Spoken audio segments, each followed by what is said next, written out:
Greetings and welcome to this week's Oakville Lutheran Midweek Check-In. This past Sunday, we heard the story of Naaman, who was an Aramean general who had a health condition. Now, Naaman wanted to be healed, and he heard about Elisha, a prophet in Israel who could heal him. But there's a problem, because Naaman, his country, Assyria, was at war with Israel, where Elisha lived. So this is a complicated dynamic. How was Naaman going to go and get healing from Elisha, who was, in essence, his enemy? Well, in this story, we learn that God can work in surprising ways and through surprising people. We wouldn't expect that Naaman would receive permission from his own king to go and travel to Israel, an enemy, but he does receive permission. And when he arrives in Israel, we wouldn't expect that the Israeli king would receive him and let him go to see Elisha, but amazingly, he does.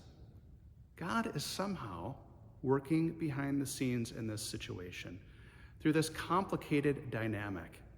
And it's hard for us to comprehend that this could be a real story, and yet it is.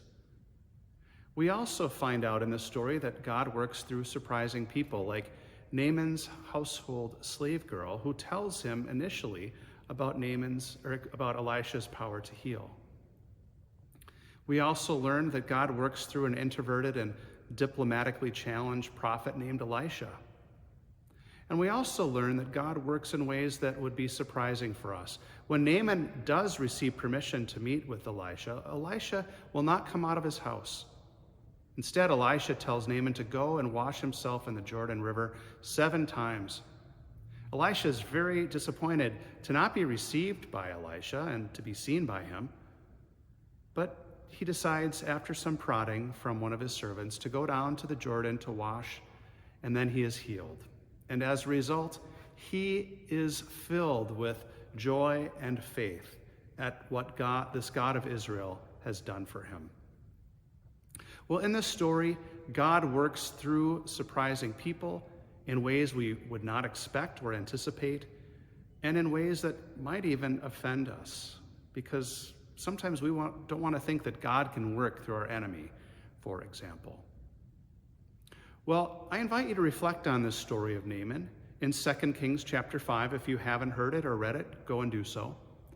And then to think about your own life, or things that you've seen in the news or through others' experience, where God was at work in a surprising way that you could not have anticipated, or in ways that have shocked you. Share that story or that anecdote on our social media. And thank you for watching. Have a blessed rest of your week, and peace be with you.